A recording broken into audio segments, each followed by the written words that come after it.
আজ না বাড়িতে অনেক কিছু রান্না করেছিলাম, তার কারণ বাড়িতে আজকে গেস্ট এসেছিল। তো চলো তোমাদেরকে দেখিয়ে দিই কী কী রান্না করেছি। প্রথমেই এখানে ১ গামলি আর ১ হাঁড়ি ভাত করে নিয়েছিলাম। তারপরে এদিকে পাতলা করে একটু মুসুর ডাল করেছিলাম, আর ডালের সাথে ছিল আলু চোখা, ঝাল ঝাল আলু চোখা। আর তারপরে এদিকে মিষ্টি আইটেম থাকবে না তা কি কখনো হয়? মিষ্টি আইটেমের মধ্যে চাটনি তো ছিল, তার সাথে ছিল উচ্ছে ভাজা, আর এদিকে ছিল স্যালাড, আর এদিকে ছিল আরেকটা মিষ্টি। তো এই মিষ্টিটার নাম হচ্ছে হাঁড়ি ভাঙা মিষ্টি। এই রেসিপিটা আমি খুবই তাড়াতাড়ি দিয়ে দেবো। আর তারপরে ছিল এদিকে চিকেন কষা। চিকেন কষাটার কালারটা কিন্তু জাস্ট দারুণ এসছে। আর এদিকে গরম গরম ফুলকপির পকোড়া ভাজা হচ্ছিল। পকোড়াটা দারুণ হয়েছিল, বেশ মচমচে হয়েছিল।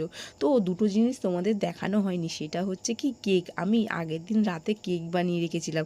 এখানে চকলেট ফ্রুট কেক আর এদিকে ভ্যানিলা ফ্রুট কেক। তো এই কেকগুলো না খুবই সুন্দর হয়, রেসিপি খুবই তাড়াতাড়ি দিয়ে দেবো। আর তোমাদের সবথেকে কোনটা ভালো লেগেছে সেটা কমেন্টে জানিও। টাটা।